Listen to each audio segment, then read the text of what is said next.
Hello दोस्तों, अंजना के channel में आप सभी का हार्दिक स्वागत है। तो आइए दोस्तों, आज मैं आप सबको एक अद्भुत कहानी सुनाने वाली हूँ। दोस्तों, एक बार की बात है, एक राजा था। उसकी बेटी बड़ी ही होनहार थी। जब बेटी जवान हुई तो राजा को सामान्य पिता की तरह अपनी बेटी की विवाह की चिंता होने लगी। राजा ने एक राजगुरु को बुलाकर कहा। राजा उस राजगुरु को बहुत मानता था कि महाराज, मेरी बेटी अब विवाह के लायक हो चुकी है। मैं इसका विवाह कराना चाहता हूँ। आप इसकी जन्म कुंडली देख लीजिए कि इसकी कुंडली में कैसा वर मिलेगा, आगे भविष्य में क्या क्या होगा। दोस्तों, राजगुरु उस लड़की की जन्म पत्रिका लेकर बैठ जाते हैं और लड़की का भविष्य देखने लगते हैं। दोस्तों, राजगुरु हैरान रह जाता है। उस लड़की की कुंडली में महाराज योग था और लिखा था कि जिससे भी यह राजकुमारी विवाह करेगी, विवाह के उपरांत वो लड़का यदि राजा होगा तो महाराजा बन जाएगा, और यदि महाराजा होगा तो सम्राट बन जाएगा, और यदि रंक भी होगा तब भी राजा बन जाएगा, और अगर निर्धन भी होगा तब भी बड़ा धनवान बन जाएगा। तो वो ऐसा देख रहा था वो राजगुरु। उसके मन में दोस्तों पाप आ जाता है और वो सोचने लगा कि काश मेरी ही शादी इस राजकुमारी से हो जाए तो बहुत अच्छी बात है, मैं भी राजा बन जाऊंगा। दोस्तों, और उसके मन में एक युक्ति निकल आई और उसने राजा को उलझाते हुए कहा कि महाराज, आपकी लड़की में तो सचमुच ही महाराज योग वाली है ये, परंतु एक दिक्कत है। परंतु ये अपने लिए तो बहुत ठीक है, अपने ससुराल वालों के लिए भी ठीक है, परंतु आप यदि इसका कन्यादान अपने हाथों से करेंगे तो आपका सर्वनाश हो जाएगा। इस पर राजा दुखी हो गया। वह कहने लगा कि गुरुजी, फिर आप कोई ऐसी युक्ति निकाले कि जिससे कन्या का विवाह भी हो जाए और मैं कन्यादान भी ना कर पाऊं। इस पर वो राजगुरु कहता है कि महाराज, आप एक बड़ी सी लकड़ी की पेटी बना दीजिए, उसमें हीरे जवाहरात अंगूठी वगैरह लड़की के भविष्य के लिए रख दीजिए, और उसको बंद करके नगर के बाहर जो नदी बह रही है उस नदी में इस लड़की को पेटी के अंदर प्रवाहित कर दें।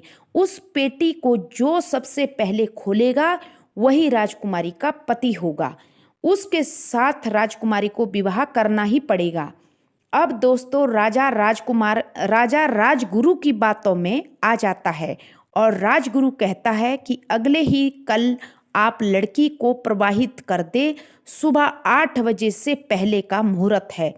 अब दोस्तों, राजगुरु तो चला जाता है और राजा अपने मंत्रियों द्वारा लकड़ी की पेटी बनाने का कार्य करवाने लग जाता है। दोस्तों, इधर उस राजगुरु का आश्रम नदी के पास में ही था। वो जिन विद्यार्थियों को पढ़ाता था उनसे कहता है कि आज आप सबकी छुट्टी है, आप सब नदी में खड़े हो जाओ और यहाँ एक लकड़ी की पेटी बहती हुई आएगी। कोई आमने खड़े हो जाना, कोई सामने खड़े हो जाना, कोई नदी के बीच में खड़े हो जाना। उस पेटी को हर कीमत में आप लोगों को लाना है और मेरे कमरे में रख देना है। मैं उस वक्त अपने कमरे में होगा और बाहर से फिर पेटी लाने के बाद बाहर से मेरे कमरे में ताला लगा देना। भले मैं कितना भी चिल्लाऊं पर दरवाजा मत खोलना। दोस्तों, उधर वो राजकुमारी बेचारी मना करती रही, रोती चिल्लाती रही, लेकिन राजा ने उसको जबरदस्ती गुरु के कहने पर पेटी के अंदर बिठा दिया। हीरे जवाहरात अंगूठी रानी हार वगैरह सब डाल दिया उस पेटी के अंदर और लड़की को कहा कि बेटी, ये तेरे भविष्य में ये जेवर काम आएंगे, और गुरुदेव ने कहा है कि जो भी इस पेटी को पहले खोलेगा उसी के साथ तू विवाह करना, वो चाहे कोई भी हो, और जब तुम्हारा विवाह हो जाए उसके उपरांत तुम हमारी राजधानी वापस आ सकती हो 1 साल के बाद।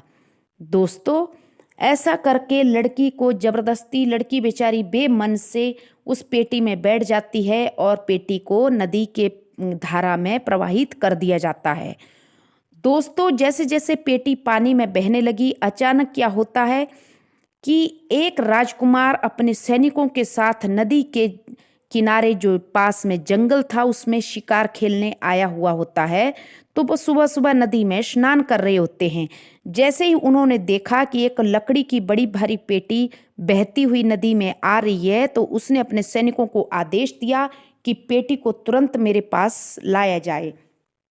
दोस्तों, सैनिकों ने कड़ी मशक्कत करके पेटी राजकुमार के सामने ला दी और उन्होंने पेटी लाके नदी के किनारे जब रखा उस पेटी को, और जैसे ही उस राजकुमार ने उस पेटी को खोला तो उसमें बड़ी सुंदर राजकुमारी निकली। राजकुमारी ने राजकुमार को प्रणाम किया और कहा कि अब आप मेरे स्वामी हैं। राजकुमार चौंका कि कैसा स्वामी। तो लड़की ने अपने पिता द्वारा सारी बात राजकुमार को बता दी। राजकुमार ने खुशी खुशी राजकुमारी को उसी बक्से में जो रानी हार और अंगूठी रखे थे उसी वक्त पहनाकर उस राजकुमारी को अपनी पत्नी स्वीकार कर लिया। अब राजकुमार ने सिपाहियों को आदेश दिया कि इस पेटी के अंदर ये जो हमने जिंदे भालू का शिकार किया है, इसको बेहोश कर रखा है, इसको डाल दो और नदी में प्रवाहित कर दो। अब इसका कोई काम नहीं है। पेटी खाली क्यों भेजनी, शायद किसी के काम आ जाए। सैनिकों ने वो भालू जो बेहोश था उस पेटी पर डालकर ताला लगाकर नदी में प्रवाहित कर दिया। दोस्तों, अब आगे जो थे वो गुरु के शिष्य बड़ी देर से उस पेटी का इंतजार कर रहे थे कि गुरुदेव ने कहा है कि पानी में कोई पेटी बहती हुई आएगी लकड़ी की, तो उसको लाना है।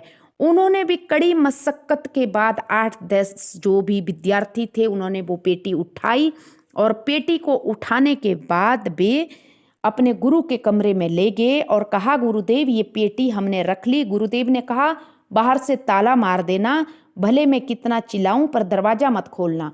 गुरुदेव ने खुशी खुशी जैसे ही वो पेटी का दोस्तों ताला तोड़कर उसको खोला कि अब मैं राजकुमारी से विवाह करूंगा और मैं भी राजा बन जाऊंगा, वैसे ही जैसे उसने पेटी को खोला गुरु ने, तो उसमें से जो भालू बेहोश था, अब बहुत देर हो चुकी थी और वो भालू होश में आ गया।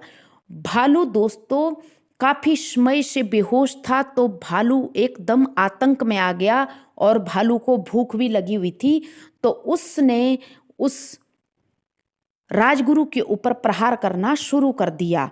दोस्तों, राजगुरु बहुत ज़्यादा चिल्लाया कि बच्चों मुझे बचाओ बचाओ, लेकिन बच्चों ने तो सुनी गुरुदेव की आवाज़ चिल्लाने की, लेकिन गुरुदेव ने खुद कह रखा था कि जितना भी मैं चिल्लाऊं पर दरवाज़ा मत खोलना। उन्होंने सोचा गुरुदेव ने तो पहले ही कहा है कि दरवाज़ा मत खोलना, तो गुरुदेव ऐसे ही चिल्ला रहे हैं। जब उन्होंने दरवाज़ा नहीं खोला, गुरुदेव ने बहुत दरवाज़ा खटखटाया, भालू गुरुदेव पे हमला करता रहा। अंत में गुरुदेव ने एक चौक से उस कमरे में वो जो एक दीवार पे एक जो उसमें एक ब्लैक बोर्ड सा था, उसमें लिखा कि जो राजकन्या थी वो राजकुमार को मिल गई, जो जहां उसने पहुंचना था वो पहुंच गई, और गुरु के हिस्से में एक भालू आया और भालू दोस्तों देखते ही देखते गुरुदेव को खा गया। दोस्तों, ये तो थी कहानी। इस कहानी का सार क्या है? इस कहानी का सार ये है दोस्तों कि हम दूसरों के लिए गड्ढा खोदते हैं परंतु हम स्वयं उस गड्ढे में गिरते हैं। देखिए दोस्तों, उस गुरुदेव की मौत तो जल्दी होनी भी नहीं थी, लेकिन उसने खुद ही चालाकी से सोचा कि मैं राजकुमारी से विवाह करूंगा और राजकुमारी मैं भी राजा बन जाऊंगा, कि उसकी कुंडली में ऐसा राजयोग है। लेकिन देखिए दोस्तों, विधि का विधान, राजकुमारी को जहां पहुंचना था वो तो राजकुमार के पास पहुंच गई, क्योंकि विधाता का अटल नियम होता है कि जहां विधाता ने संयोग बनाए होते हैं वो चीज वहीं पहुंच जाती है। और गुरुदेव ने अपने को, अभी पता नहीं गुरुदेव 20 साल बाद मरता या 30 साल बाद मरता, उससे पहले ही अपने लिए भालू द्वारा अकाल मृत्यु चुन ली। तो ये है दोस्तों भाग्य का खेल। हम जैसा कर्म करते हैं हमें कर्मों के अनुसार ही फल मिलता है। एक गुरु को चाहिए था कि अगर आपको कोई अपना दर्शक समझता है तो किसी दूसरे को अच्छी राय दे। गुरु को चाहिए था कि राजा को सही सही लड़की का भविष्य बताता और राजा अपनी बेटी का खुशी खुशी कन्यादान करता। लेकिन गुरुदेव ने राजा से भी कन्यादान छुड़वाया करने से और लड़की को भी बेचारी को पेटी में बहा दिया। तो लड़की को तो राजकुमार अभी पता नहीं कोई राजा ढूंढता, रिश्ता बनता, कैसे कैसे बनता, लेकिन गुरुदेव के द्वारा तो लड़की का एक ही दिन में विवाह हो गया। तो ये है दोस्तों कि हम दूसरों के लिए जैसा करते हैं, हमें खुद ही भगवान हमारे को भी वैसा ही हमारे को कर्म का फल मिल जाता है। तो आशा करती हूँ आप सबको मेरी स्टोरी पसंद आई होगी। Please subscribe me my channel. Thank you.